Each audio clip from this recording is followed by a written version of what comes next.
Whatever Hashem wants. Baruch Hashem. Okay, whatever Hashem wants. So if God wants us to discuss this a little bit more, we'll discuss a little bit more. Or a lot of it more, whatever Hashem wants. Okay, so Baruch Hashem. So now let's discuss the idea of what Rambam says about Moshiach ben David. So in chapter 11 of Halacha 4 of the Laws of Kings, Rambam discusses this. But before that, I just want to preface it with a quote from chapter 12, Halacha 2. Our sages taught there will be no difference between the current age and the Messianic age except emancipation from our subjugation to the Gentile kingdoms. So Rambam brings this quote down as the halacha. Now, in here, when the halacha, he's talking about the interpretations. Not it's not the same kind of halacha discussion like Rambam was discussing about how you wrap the tefillin, etc., whatever it is. But nevertheless, it's significant when Rambam chooses certain quotations from the Talmud to quote, and other ones he doesn't.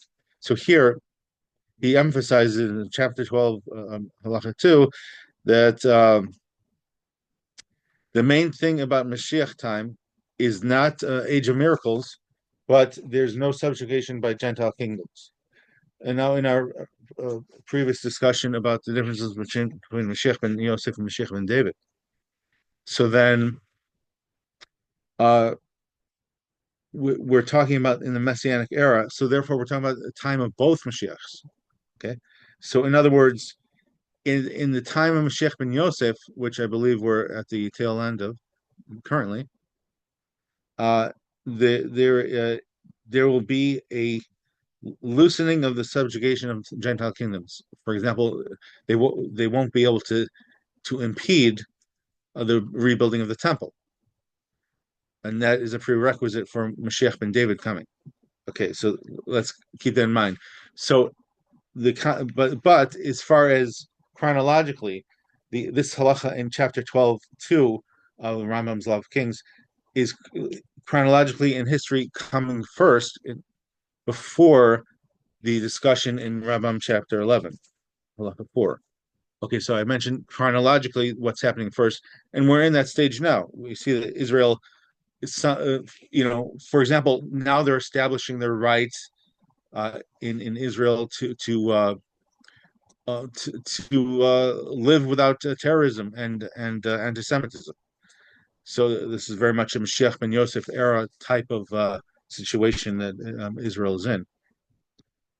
But so the key factor is do the nations not try to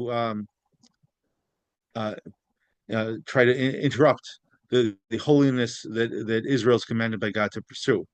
And we just learned in the book of Ezra about how the nations were trying to stop and successfully delayed the rebuilding of the temple in the Second Temple era.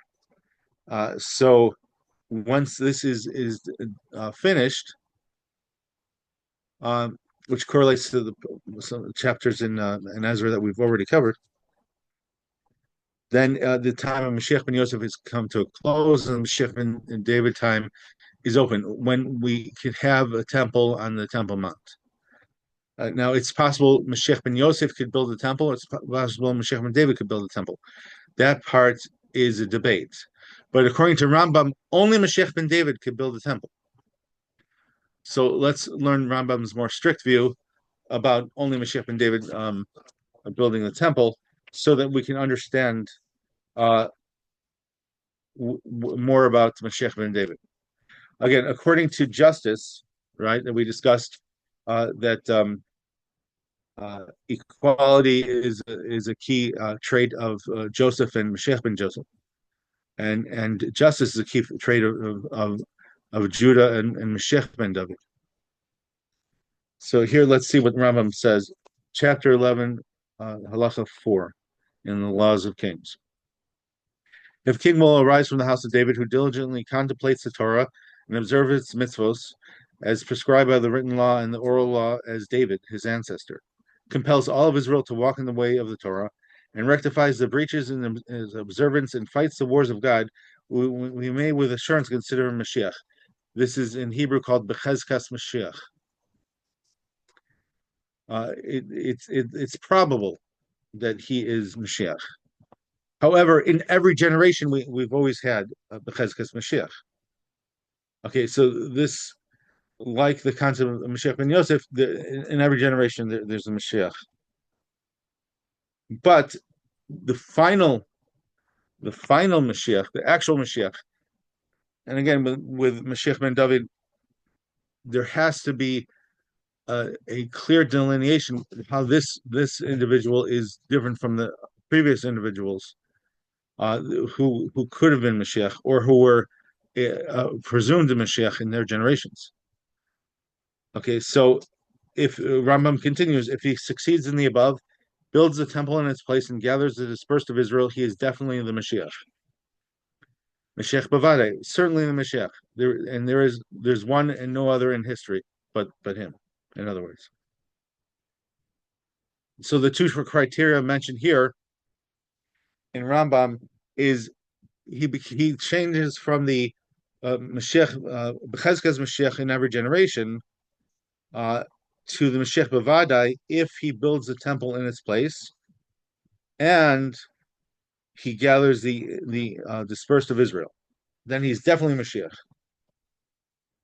But in the again, we quoted this before, but let's do it again for this class.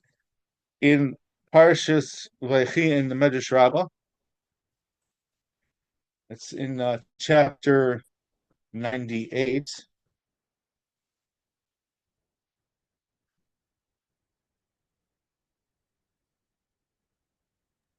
Which parsha was that? That's Vayechi, the last parsha, the last Torah portion in Genesis. Okay, I got you. That's chapter 98. In the art scroll, this would be starting on page 12.2 and continuing to page 13.1. The commentary of Rabbi Chanin, the comments of Rabbi Chanin. Amar Rabbi Chanin. Rabbi Chanin said, "Ein Yisrael tzarichin l'samudol shel Melech HaMashiach lasi lavo." In the future Messianic era to come, the people of Israel will not be in need of the Torah teachings of the King Messiah. Roshu lo Yisrael, as but not Israel.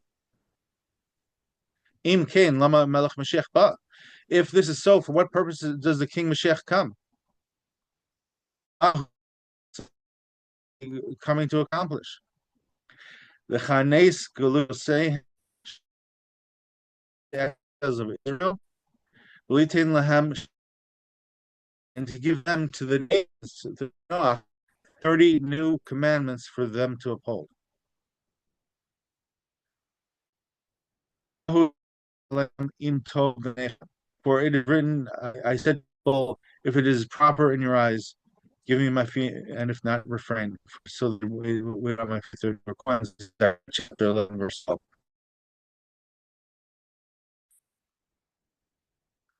So Rav says that these are referring to the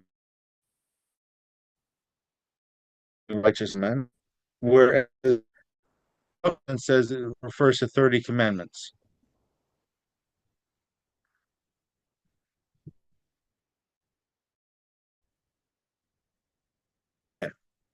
All right, so it continues, but so we don't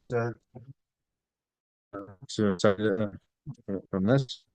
Okay, so the so what we see is the parallel between Chazal and the Rambam is that Mashiach ben David gathers in the dispersed of Israel. So therefore, Mashiach ben David has to come while they're still dispersed of Israel. So therefore, there's destined to be Jews in exile until Mashiach ben David comes. So a person shouldn't sell their soul to try to recruit people to come to Israel.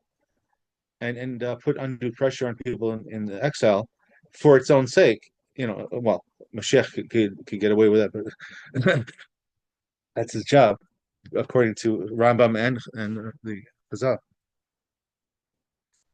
But it's not undue pressure when Moshiach does it. So therefore, the goal is to serve God, and as much as people try, until Mashiach comes, there will be Jews in exile. There's the doesn't seem to be an alternative Talmudic perspective than to say Mashiach will bring in the gathering of the exiles. But the fact that the Medrash Rabbah does not link the temple to Mashiach ben David enables the other Midrashim that talk about Mashiach ben Yosef building the temple. I personally studied at least 6 different Midrashim about this, and in 4 of them, Moshiach ben David builds a temple. So Rambam is going according to the majority, at least of the Midrashim that I covered. But it's a surprising amount of people hold differently than Rambam among the great sages of Israel in history. Surprising amount hold that it's not Moshiach ben David who builds the temple, which is completely okay according to the it's an okay interpretation according to the Medrash Bereshis Rabbah chapter 98. However, there is one Medrash that says that there's a possibility of corrupt people building the temple. So what it means is that if Mashiach ben David is involved, we won't have the corruption risk of those building the temple. What's an example of corruption building the temple? If somebody built a temple only for nationalistic reasons, not to serve God, they don't care if it's if it's Reform conservative or Orthodox. They don't care about keeping the orthodoxy of the temple from the time of Ezra. All they care about is that they should have a temple on the Temple Mount to show that the Jews own the land. So what's that got to do with it? My house shall be a house of prayer to all people. Remember in Isaiah. So my house should be a house of prayer to all people. My house, God's house. You understand? If God is not involved in it, the fulfillment of the temple's prophecies have not occurred. And world peace cannot be successfully brought through such a temple. So therefore, having Mashiach involved, at least Mashiach ben Yosef, if not Mashiach ben David, is very important, because we don't want that alternate perspective possibility occurring that people build it for non-kosher reasons.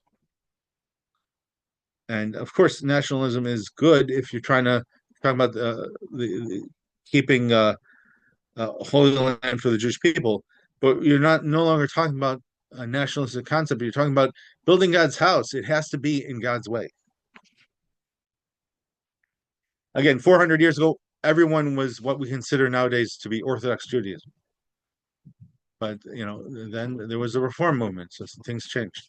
A lot of people are not from Orthodoxy, but when we're building a temple, we're not talking about any kind of customs necessarily of the past 400 years or 800 years. We're talking about customs from the temple time. Okay, so it should not be even a debate. But again, there is one medrash that warns we have to be worried lest people build it for the wrong reasons. And so now remember, the Torah says don't go veer off to the right or the left. It says repeatedly throughout the Torah of Moses. So therefore, we have to be careful not to veer off to the right or the left. It doesn't matter to the political right or the political left. If it's not according to God's version of what the temple should be, how is it God's house? If it's not God's house, how can anyone expect that to be the vessel to bring world peace? And the temple is the seal of world peace. And why is Moshiach ben David the one who brings the temple with world peace, according to the Rambam? Well, it's natural for anyone from the role of Judah, the role of David, and the role of Mashiach is mishpat and tzedakah. There must be justice.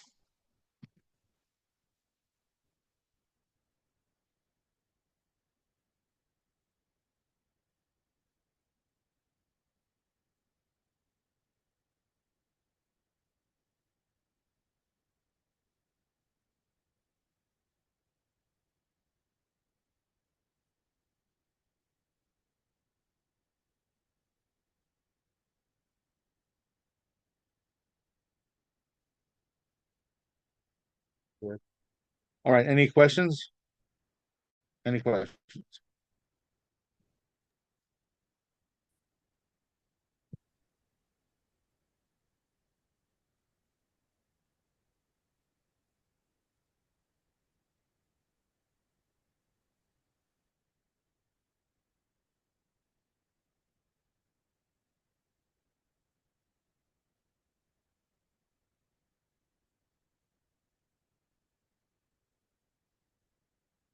Okay, so look at Second Samuel chapter 7, verse 13. So in this whole paragraph, God is talking about establishing a dynasty for David. Now, this could refer to Solomon, or it could refer to Moshiach, ben David. Verse 13, he shall build a temple for my sake, and I shall make firm the throne of his kingdom forever. Now, the second part of it, it seems stronger to say this is referring to maybe Mashiach than it is talking about Solomon. However, Solomon became the forefather of leading sages among the Jewish people and the governors of Judea, including Daniel, Zerubbabel, and Nehemiah. King Solomon is forefather of all of them. So even after exile, he was still the forefather of the kings and governors of the Jewish people. But it fits in even better if you're saying this is referring to Moshiach ben David. But it's saying talking to David. You understand? This is only applicable to Moshiach ben David, not to Moshiach ben Yosef. You understand? So here is a verse connecting the temple with potentially Mashiach. But again, according to so that fits in perfectly with Rambam. But according to those who want to go towards the more faithful to the terminology in Medrash Rabbah 98 in Genesis, so therefore they could say, "Oh, that refers to Solomon." You know, you understand?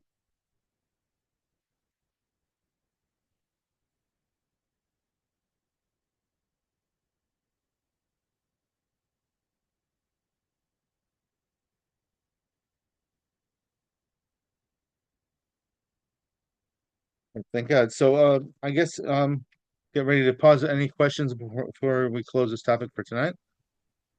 It's a wonderful topic. We could be nice to revisit it later time. Any questions? No? Okay, so let's pause the class.